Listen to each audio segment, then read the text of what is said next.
right. I always love to hear that. Hey, everyone. Sean O'Connor here from Macabre Daily, representing Paper Cuts and this special edition of the Spotlight series because I have none other than Konrad Stump with me tonight. Welcome, Konrad. How are you? Yes, I'm great. Thanks so much for having me. I'm excited to chat with you. Well, I'm excited to chat with you Yeah. too. And before I spilled all the beans before I hit record, I was just telling Konrad that I typically talk to my guests for about a half hour because I'm so excited to talk to them. And then I realized that it's all the good things that I should have had on the recording. So I hit record first now. I reached out to Konrad after, I was going to say after I heard you on Anna Rose Reads, but that's actually not quite true. Mhm. And Konrad, forgive me because Sure. I really only became aware of you specifically this past summer with all of the fantastic programs that you're doing with the library, which Oh, thanks. Yeah. I absolutely want to get into for 2026 Mhm. and all the exciting things that you have planned. But all of a sudden, I just kept seeing all of these horror authors that I know and love, and they were talking to this handsome young man with this gigantic horror head. Handsome, And young, sheesh. How accurate. I, I always love to butter up my guests. It makes for a better recording, Thank but you. it's true in this case. It's absolutely true. And I'm like, who is this son of a bitch having all this fun at the library? Yeah, And lo and behold, it was you. it was me. Yeah, exactly. All right. So do me a favor, Conrad. Yeah. You have to give me a moment just for my own sake, just to talk about your name, because it's one of the most delightful things. Oh. You are either a character in an Elmore Leonard novel or you're about to star on Broadway in a musical from the 60s. Your name is perfect. Thank you. I do love my name. I used to hate it because it was so different, but of course then you grow up and you're like, "Oh wait, no, it's good to be different." It's good to be different. It's Yeah, absolutely good to be different. You have an unforgettable name, and you know thanks. what? It matches your persona. You seem to have so much damn fun at the library. And ever since I started watching what was going on there, it seems to have exponentially gotten bigger Mhm. and grander. And now with Becky and her phenomenal book and the guests that you're bringing in. So before I suck all the oxygen out of the room, do me a favor. I'm going to Yes. stop talking. Tell everybody a little bit about yourself. People who might not be familiar with you. I can't imagine there's one, but tell everybody about yourself and what you do. Yes, well, thank you. Yeah, so I co-chair the Horror Writers Association's library program, and I've done that since 2021. And so part of that is we have a full day of continuing education at StokerCon called Librarians Day that is all about helping librarians engage their communities with the horror genre. It means I co-coordinate the Horror Writers Association's summer reading program, which is called Summer Scares. It means I connect authors with libraries, I connect librarians with authors and publishers, and kind of build this network of librarians. So that's kind of my big role in the horror world, but that all stemmed from the work that I do at the Springfield-Greene County Library, where I coordinate an annual series called Oh the Horror. And it's basically a month-long celebration that's turning into like a year-long celebration That's of right. the horror genre. And so, that has author events, local history programs, movie screenings, a whole barrage of amazing events. To toot my own horn, and Toot, toot. so yeah, that's been going on since 2017. So this year has been a little bit different, but like I've been around. That's a loaded answer. But Yeah. you have been around and your reach now and what the program does. First off, the Summer Scares program, that's how I found out about you and just about the program in general. And boy, oh boy, did I fall in love with it. But Thanks. That's very nice. I've been doing this Spotlight series now for Anna Dupree was actually the first guest for the Yeah, Spotlight she's lovely. series. Oh, Big she's fan. just, I Yeah. mean, look, we're all going to be working for her one day. I So support that. same, same. They say, all right, Anna, if you're watching, and I hope you are, this is for you. I reached out to her because I just felt like, you know what? There are people in this world who are doing the hard yards to support authors, support literacy, support libraries. You specifically are that last category, supporting the libraries. So I say, I have a platform. I can certainly, I'm doing articles left and right and interviews left and right for these incredible horror authors.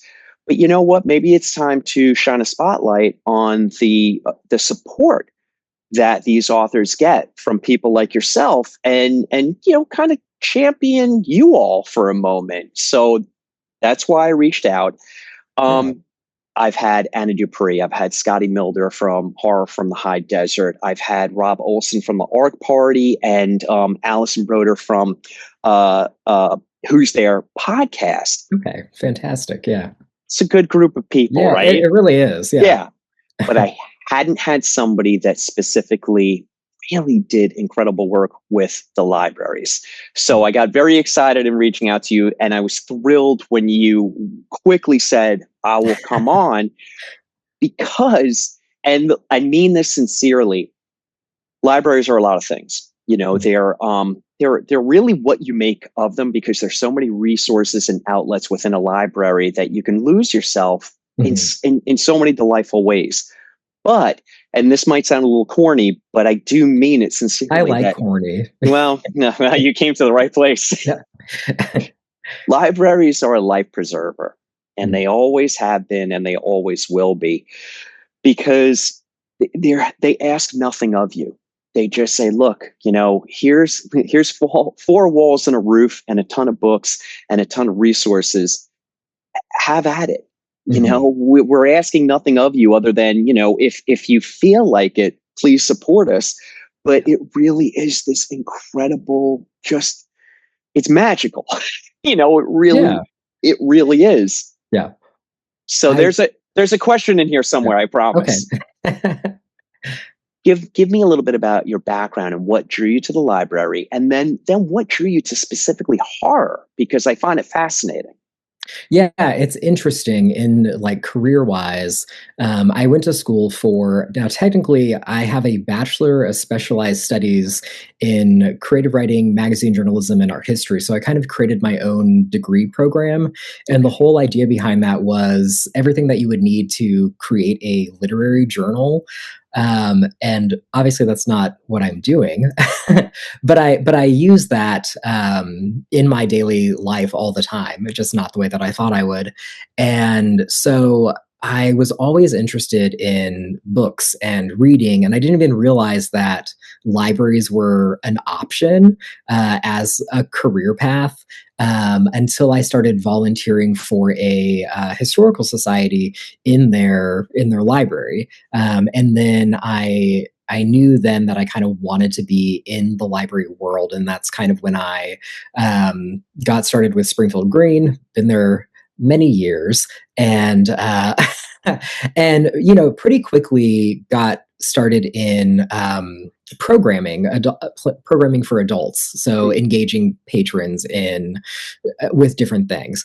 And so part of that was I started a horror book club called Donuts and Death because I knew I couldn't be the only horror reader in my community. Uh, and that really kind of took off. It had a great traction with the public. It got a lot of attention for the library, and I kind of knew like, okay, there is a market out here for this genre within this community, and a way to engage people who maybe aren't being engaged with otherwise or feeling connected to the library. So that's really what drew me, career wise at least, Hmm. to horror and working with the horror genre. And then, of course, my work on on Oh the Horror, the program series, is what led me to the HWA. And, I've technically been involved with that since 2019. And so, after having done it for so many years, I know that I really love it. I get a lot out of it. And so, I mean, like, if I could just do horror-based programming and community engagement and outreach all the time, I would. You'd be in heaven, right? You'd be in I horror would, heaven. yeah, Yeah. yeah. I mean, I like what I do, but like I like that aspect of what I do the most. All right. So now, look, this leads me perfectly to your horror origin story. Mhm. Were you always somebody that was interested in horror, fascinated by horror, like a monster kid, or did it develop over time? It's an interesting question, and I think we kind of examine the why we love horror, and that's what Becky's whole book is about. It's I know. why I Yeah. love horror. Highly recommend it. Shout out to Becky. Shout out to Becky Stratford. She's wonderful. But right, is it this thing that we uh, grow into by what we're kind of interested in? And then sometimes I kind of think it's the universe kind of saying, "Buckle up, kid, you're going to need this." And I think like there is an element of just I just like this. Yeah. But growing up, I was always drawn to spooky things, even though I didn't necessarily recognize it at the time, like that Night on Bald Mountain scene and Fantasia, all those Don Bluth Oh, movies, like those are super creepy. And then I was a kid who, probably the most formative piece of media in my whole life is the animated film The Last Unicorn, which is technically fantasy, but has a lot of horror elements and it deals with, does. death and there are monsters and there are like bad people and there's that idea of transformation, which you run into obviously with a lot of horror and werewolf stories. So like I think I was always kind of into it, and then of course I grew up on Goosebumps and Scary Stories to Tell in the Dark. Don't be afraid of the dark. Oh, uh, yeah. and then you get into, like your classes and you are experiencing all of these things that are horror, but you don't necessarily think of as horror. I even think like Edgar Allan Poe, you're not necessarily thinking of it at the time as, oh, this is the horror genre and I like the horror genre. And then, of course, I was a big Bronte stan, love Jane Eyre, love Wuthering Heights, but but they're both very gothic and like kind of Absolutely. supernatural and even all those, like I loved H.G. Wells. Great Expectations is great and has some of those elements, and so I didn't really know it, but I was. And then I think there's a period after college for sure. I think where you're like, I don't want to read anything. Yeah. So I had those years. And then really, I started getting into like Victorian ghost stories, and I really loved Sheridan Le Fanu. I love, which kind of got me into M.R. James, and I feel like that led me to Valancourt Books. Huge shout out to Valancourt Books; they do great work. Absolutely. Oh, Right. my goodness. Yeah. Yes. And so through them, I feel like I got connected with a lot of more current authors. And this was, I think, slightly before like the technical paperbacks from hell.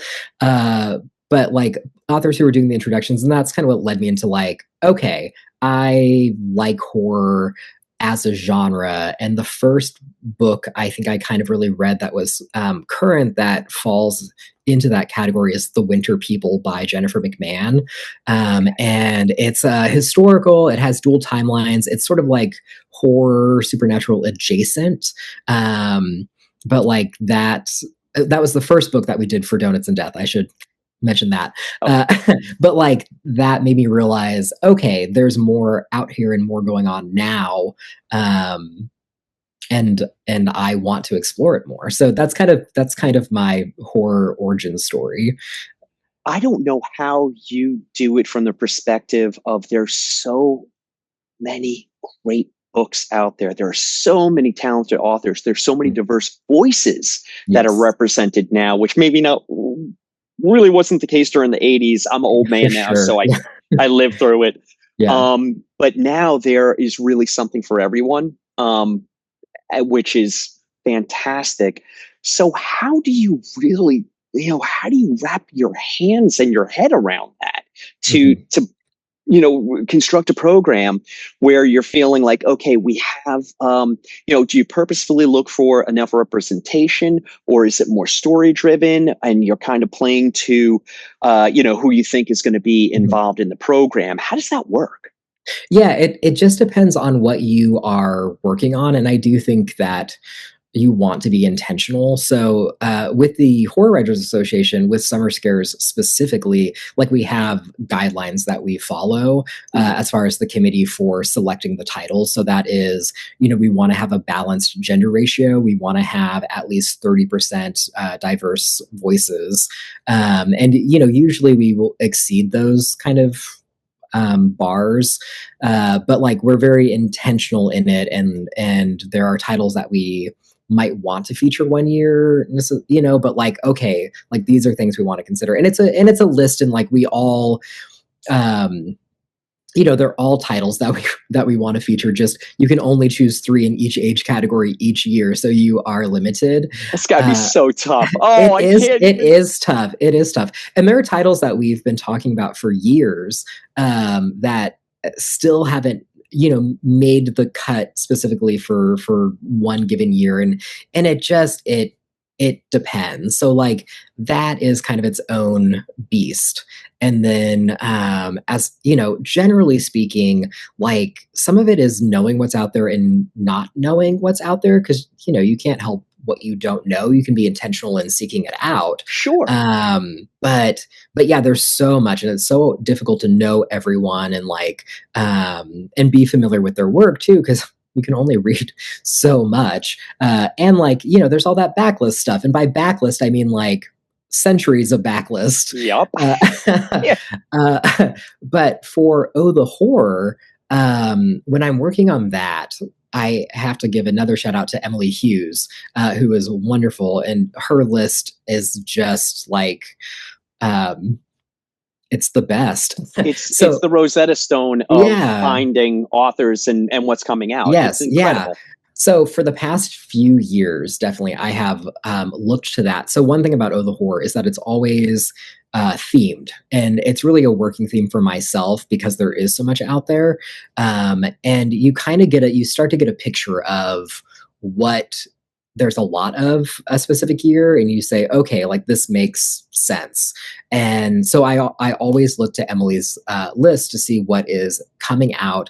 And then the great thing, right, is that you can keyword search it. So if I'm interested in demons, or if I'm interested in ghosts or witches, like I can search for that and see what books are coming out. And so that's kind of how I approach that. Is what makes a cohesive series, because I do think people, no one's ever said like, oh, I can tell that this is themed and I really appreciate the theme, but like I think people appreciate the cohesion and the focus on sort of a subgenre of horror. Definitely. Yeah. So yeah, so that's kind of my process with that.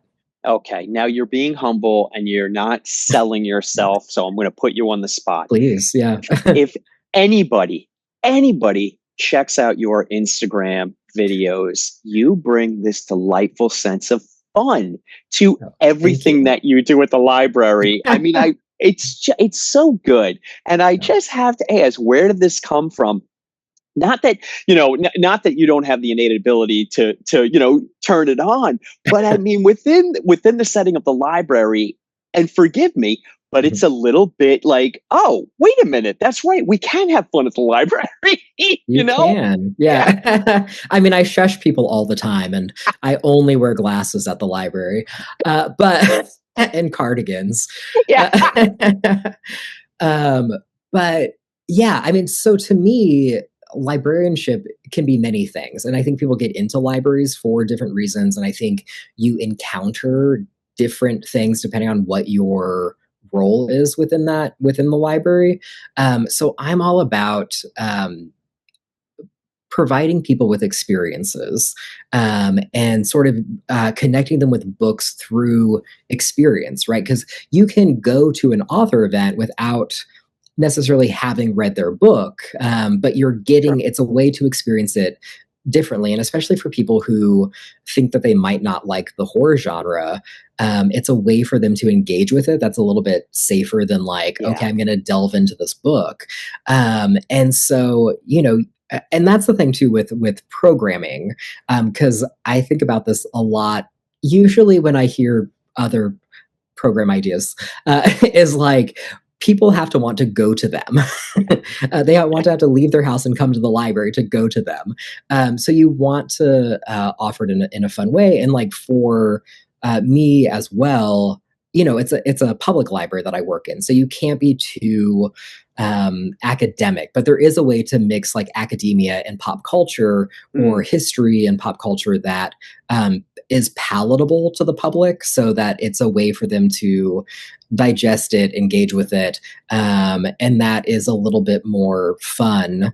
So I always try to think about it that way. And then from a promotional standpoint, I think you obviously want it to be exciting, for for people to come to it. But I think as someone who works with authors a lot, you want to show that that you're promoting their work, you're promoting their event, you're getting the word out, and finding a unique way to engage people with it. which you Um, do.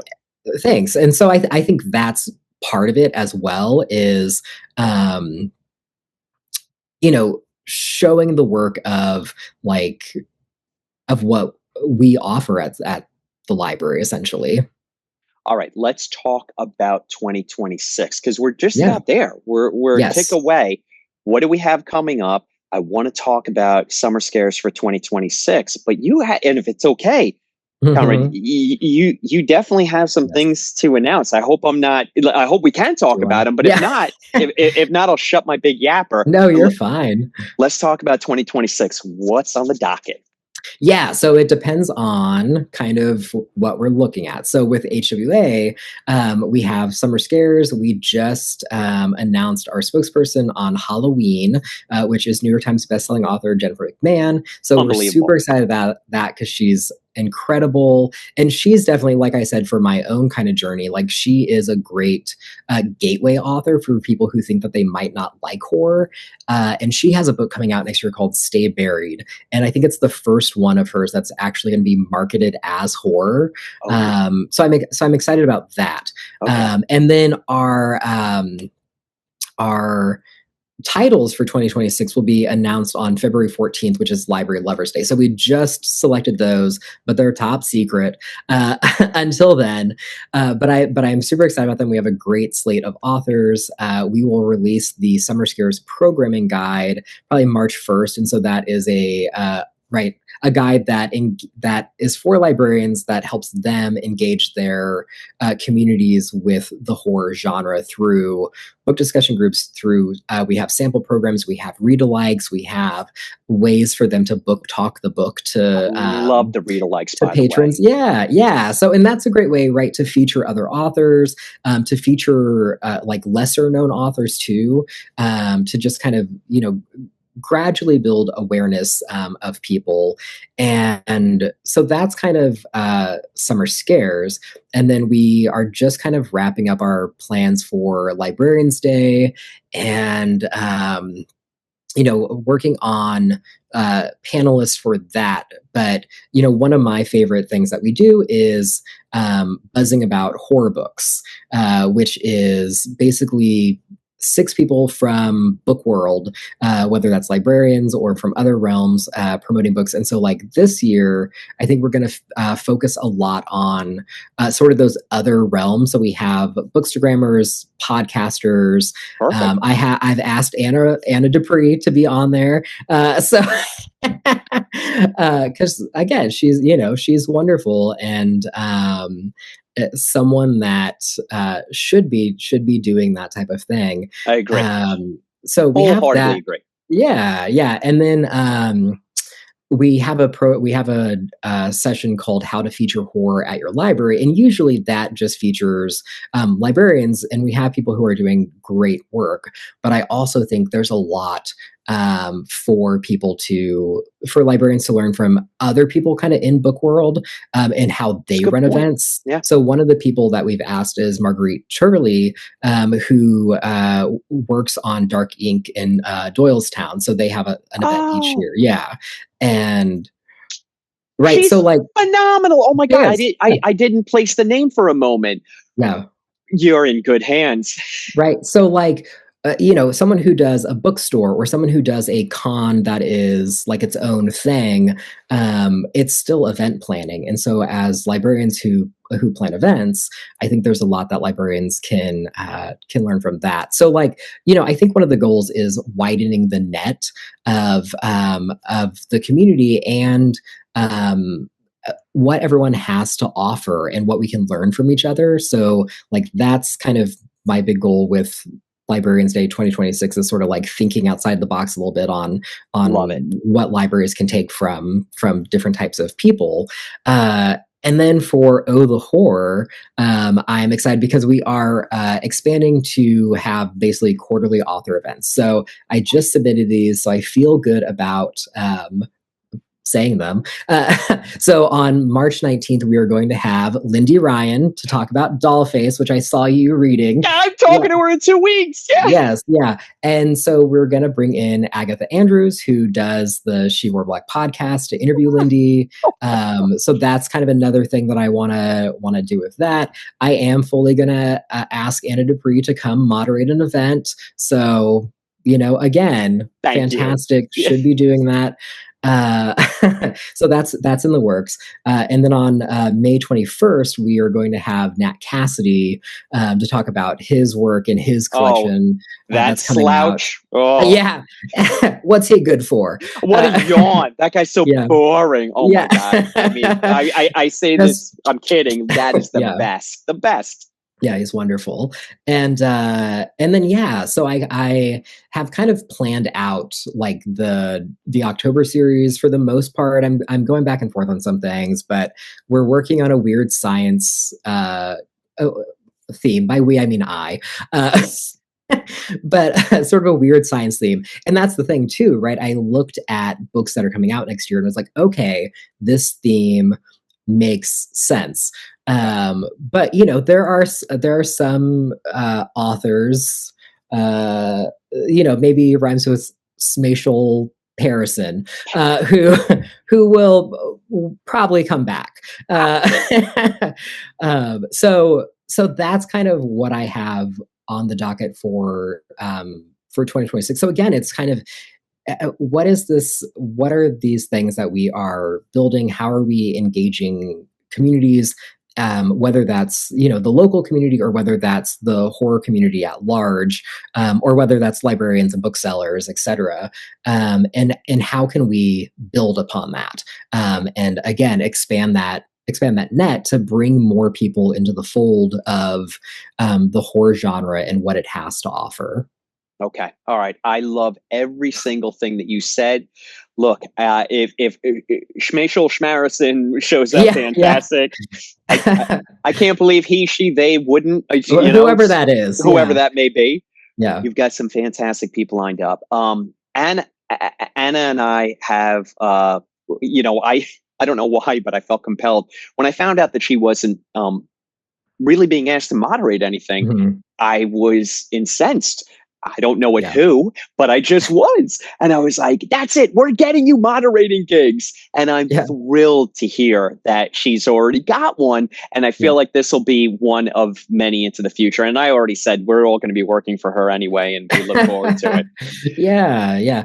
Well, I was going to say, and that's part of it too, is like, how do we offer how do we offer opportunities to people, whoever that is, whether that's authors or whether that's librarians, people in book world, to build them up and to provide future opportunity for them, and to both like help them see their worth and help other people see their worth. Yeah. And so like that's another thing that I'd love to work more towards with Oh the Horror is building it in a way where we can highlight more like lesser known authors, bring more people in. And that's the culture that I've been working to build here, is a culture of people who come out to events specifically because they are author events and not because they are necessarily familiar with the author. So I think that's kind of a hurdle sometimes. But so that's kind of my goal, is to again bring more people into the fold and work to provide more opportunity to people. And I'll say this just from past experience. I've been one of those people that, sometimes it's hard getting off the couch. Mhm. And, all right, you get up, you go and you see an author, and maybe they have someone that that is either moderating who's an author, and then you find out about their work. And it's this incredible opportunity to really discover new and exciting voices. And I love that because, Yeah.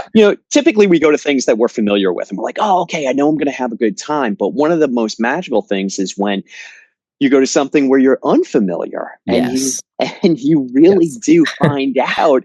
And then it's like, it's game on because you're like, oh, I guess I'm buying 14 books, or I'm going to the library and I'm getting out, like stacks and stacks. And I'm here for it. I love that. The more we can read and the more that someone like yourself can build a community Mhm. based around that, I can't champion that enough. So you're doing some great work. Well, thanks. I appreciate that. Yeah, I don't know how you do so much, and I'm going to put you on the spot right now. And I'm so sorry I'm about to do it. It's okay. I'm ready. All right, ready? Sure. When are you going to write a book? That is funny. I mean, I feel like everyone in book world, whether they are um, a published author or not, is working on a book. So like technically I have a work in It's progress, but there. it's Okay. very like we'll see. I hesitate to even talk about it because then people ask you about it and like, how's that going? And it's like, you know what? It's there, but like, let's ask me that in 6 months. So I don't know. Soon. All right. Well, now I'm going to bug you. Now I have your contact Okay. information. I'm going to bug you That's about it. right. I respect that. All right. All right. Look, I already told Rob Olson when he came on, he made the mistake of telling me what his plans were for the future. And now I taunt him every couple of weeks. And he's like, why did I ever mention anything to you? But we all need, we need accountability buddies. So you didn't, It helps to have people check in and to, kind of remind you that you're working on things sometimes. you didn't ask for it, but here I am. So, Yeah. all right.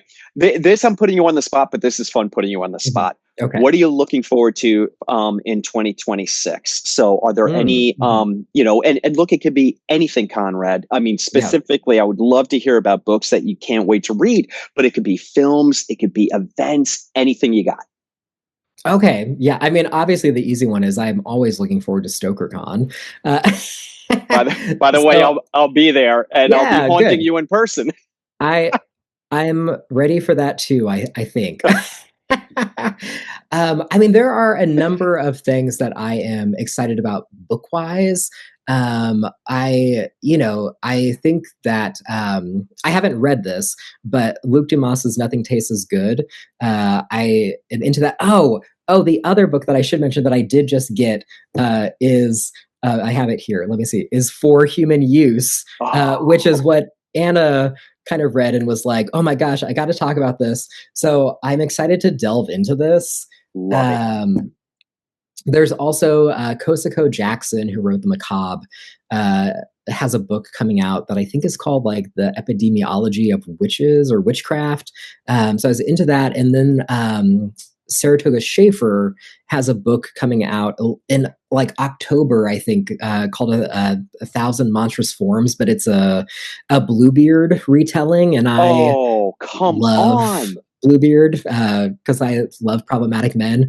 But but but I'm looking forward to that one a lot. And then of course, there's all the people that I like know already who have books coming out that I'm looking forward to. And I don't know what this movie is about at all, but I think Jonathan Lees, who does the Final Frame film competition at StokerCon, posted this image of Anne Hathaway in a movie. Maybe it's called Mother Mary, maybe it's not. It is, and I just watched Is the it? trailer. So I have not, but I was like, okay, I think I'm here for this film. And then, of course, I'm excited about discovering old things that I didn't even know about. Old books, old films, things I wrote to myself when I was 15. That's the real horror. Yeah. So, that's kind of some things that I'm looking forward to. All right. I love it. It's an embarrassment of riches, because I know you experience the same thing I do, where you're getting these advanced reader copies, and it's just like every single time you're like, oh, I can't wait to go on this adventure. No matter what you think of the book, eventually, it's just such a gift to be able to, get a sneak peek at it. So it is. I'm a big fan of advanced reader copies. Yeah. So I need to have fewer of them probably in my home, but that's for future Konrad. It's exactly. Look, those are good problems to have. Yeah. All right, Konrad, this has been fantastic. I'm going to let you know that Macabre Daily is at your disposal, and I mean Thank that you. genuinely. Please let me know about any announcements that you have coming up in the future. We're a tiny mouse, but we're a mouse that loves to roar. You're doing great work. Amazing. So stellar stuff. Look, you've experienced it in real time now. I'm not shy, and I love to talk, and it might be easy to talk to. Well, thank you. I hope, I told you that this would just be a good, fun chat, and I hope it lived up to that. Mostly. No, I'm just kidding. No, it did. I wish you said you weren't kidding. I wish you really put me on my heels, and I was like, oh my goodness, what did I say? No, it's been great. Will you promise me that you'll come back? Sure. Yeah, have me back. I'm going to have you back. The wheels are spinning. You kind of, a light bulb went off when you mentioned that you love ghost stories. I do. Yeah, I do. I immediately started thinking of Mark Gatiss, who does a horror story for Christmas every year. And, amazing! Yeah, and he did the Dracula on the BBC retelling not that long ago. Anyway, like I said, the wheels are spinning. And I love a ghost story for Christmas. I was just thinking about The Woman in Black, which is a Christmas ghost story. So good. It's so good. So I am going to taunt you now and haunt you, and I'm going to get you back. And also, I've got something up my sleeve, because you mentioned The Last Unicorn. But I'm good. Look, mum's the word. Oh gosh, it's my favorite thing on earth. I cannot wait to hear about more announcements in 2026. Again, I know I'm beating a dead horse, but I'll repeat it. Macabre Daily is at your disposal. We would love to amplify your voice and just get it in front of as many people as possible. Well, thank you. I appreciate that. You got it. Until I see you again, sir. Yeah. Yes. All right. Have a lovely night. You too. It was great speaking with you. Yes. Take care.